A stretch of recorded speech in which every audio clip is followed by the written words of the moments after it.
모세가 자기 자신을 이해하는 것은 외부에서 주어진 어떤 생각들, 외부에서 주어진 것들로 인해서 모세가 자기 자신을 이해한 것이 더 크다고 말할 수 있습니다. 이와 같이 우리도 우리 자신에 대해서 평가하고 우리를 이해하는 데 있어서 많은 경우 외부의 평가에 의존하는 경우가 많습니다. 그 첫 번째가 말입니다. 다른 사람들이 나에게 말하여 주는 것들, 그것들을 통해서 많은 영향을 받고 그것을 받아들이는 경우가 많습니다. 자, 그리고 환경의 영향력이 있습니다. 바로 우리가 보고 듣고 경험되어지는, 감각되어지는 모든 것들, 내가 처한 상황과 그 다음에 현실들, 이런 것들을 통해서 내가 받아들이는 것들, 이러한 것들이 또한 우리에게 영향을 미치게 되는 것입니다. 모세는 애굽에서 도망 나오면서 좋은 말을 듣지 않았을 것입니다. 분명히 모세를 향해서 수많은 사람들이 그런 낙심케 하는 이야기들, 저주하는 이야기들, 그런 이야기들을 들으면서 그는 그것들을 받아들였던 것이죠. 또한 광야 생활 가운데, 이 생명 없는 그 광야 가운데 아무도 기억하지 않는 그런 현실 가운데서 본인이 느끼고 받아들이는 것들, 그런 것들이 다 모세가 취한 것이죠. 그래서 그는 자신은 아무 소망 없는 그러한 사람으로 인식했던 것입니다. 그렇기 때문에 하나님이 그에게 계시해 주시고 그에게 나타내 주셔서 그에게 위대한 사명을 직접 주셨음에도 불구하고 모세의 반응은 Who am I? 내가 누구관데 바로에게 갈 수 있습니까? 라고 대답할 수밖에 없었던 것입니다. 모세가 자신을 이해한 지금 이러한 것들은요, 사실은 잘못 이해한 것은 아닙니다. 그런데 모세가 잘못했던 것 무엇이냐면 바로 이러한 자신이 이해한 자기 자신에 대한 것을 하나님께 가지고 나가서 하나님은 어떻게 말씀하시는지에 대해서 하나님께 여쭈어봤어야 되는 것입니다. 그리고 하나님이 말씀하시는 것을 들었어야 됩니다. 그런데 모세는 바로 하나님이 자신을 어떻게 말씀하시는 건지에 대해서는 인식하지 못했다라는 것입니다. 쥐에게 너 왜 우리 집에 들어와서 넌 불법이야 라고 말한다고 나갈까요? 안 나가죠. 문이 열려있기 때문에 들어오는 거예요. 문이 열려있다는 게 뭡니까?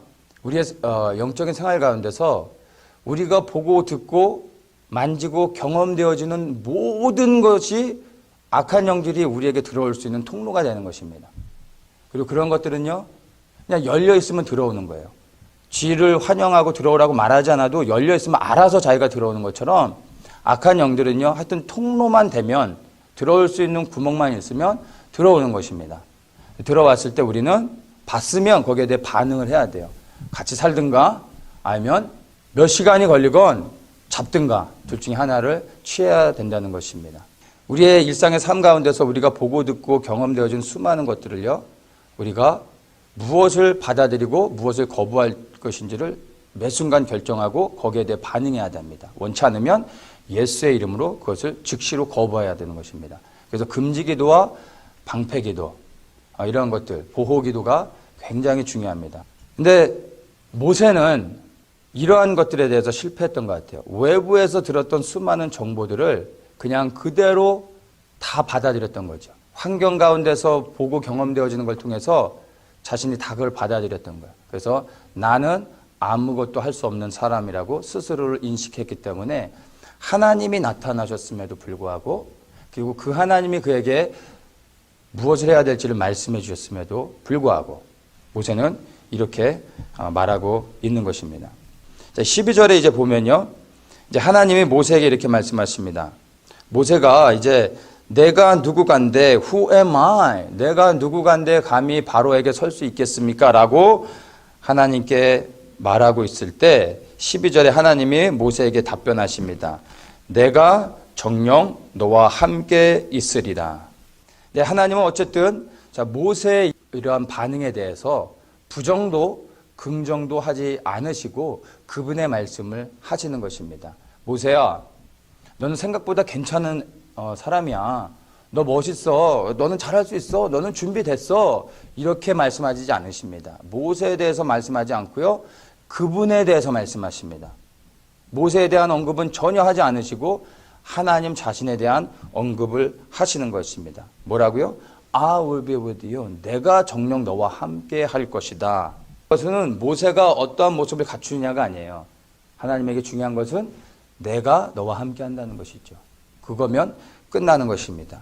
우리는 우리 자신을 볼 때 늘 내가 뭔가 준비가 되어져야 되고 내가 준비되어질 때 내가 하나님을 위해 뭔가 할 수 있고 하나님이 나를 사용하실 수 있다라고 생각을 하는 경향이 많습니다. 이게 다 나 중심이죠. 근데 하나님은 그렇지 않습니다.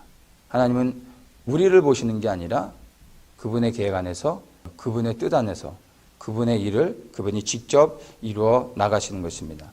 우리는 먼저 나에 대한 인식, 바로 모세에 대한 인식, 애굽에선 살인자의 도망자인 이 신분이 먼저 회복되고 이스라엘 동족에게는 매국노라는 누명을 쓴 것을 회복시키고 신용을 다시 얻고 난 후에 뭔가 할 수 있을 것처럼 생각하는 것이 바로 우리의 모습인 것입니다.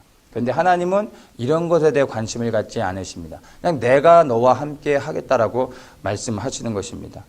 때로는 우리는 그래서 우리 자신을 보면서 우리가 뭔가 준비되어야 하기 때문에 우리 스스로를 준비시킨 것에 너무나 많은 시간을 소비하는 경향들이 있습니다. 근데 하나님은 그런 것에 관심을 갖지 않습니다. 만약에 우리가 우리 자신을 준비시키는 것에 많은 시간을 할애하고 드디어 내가 준비되어졌다라고 생각했을 때 문제가 뭔지 아세요? 그러면 하나님이 없으셔도 하나님이 말씀하지 않고 그분이 우리와 함께 하지 않아도 우리는 출발할 수 있는 것입니다. 왜냐하면 내가 준비됐기 때문에 하나님의 엔서를 기다릴 필요가 없는 것입니다.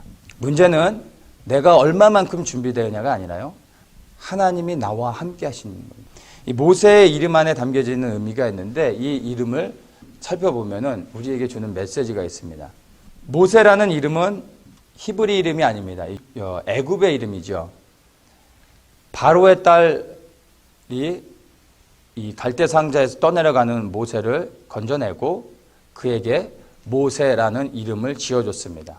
바로의 딸이 지어준 이름입니다. 모세는 히브리 이름이 아니라 애굽의 이름인 것입니다. 근데 우리가 흔히 모세 하면은 이름을 건짐을 받은 자라는 의미로 많이 알고 있죠. 근데 이 건짐을 받았다, 물에서 건짐을 받았다라는 이 모세의 이름의 의미는 히브리인들이 붙여준 의미인 것입니다. 근데 애굽의 이름인 이 모세에 담겨져 있는 의미가 뭐냐면 무슨 신의 아들이라고 할 때 모세를 쓰는 거예요. 사람의 아들이라고 할 때 모세를 쓰는 게 아니라 신의 아들이라고 말할 때 모세라는 단어를 쓰는 것이었습니다. 그러니까 이게 의미가 있습니다. 모세가 호렙산에 있을 때 하나님께서 그에게 나타나셔서 두 번을 불러주세요. 모세야 라고 하나님 부르시죠. 그때 히브리식으로 얘기하면 건짐을 받는 거예요. 그가 처해진, 낙담되어진, 실패한 그러한 상황과 환경 가운데서 하나님이 그의 이름을 부르실 때 그가 건짐을 받는 것입니다. 구원을 받는 것입니다. 이게 회복되는 것이죠. 또한 두 번째 모세야 라고 부르실 때 이제 애굽의 이름으로 의미를 이제 해석한다면 하나님의 아들이 되는 것입니다. 그리고 이제 비로소 그 하나님의 아들로서 회복되어지고 그 부르신 가운데 나아갈 수 있는 것입니다.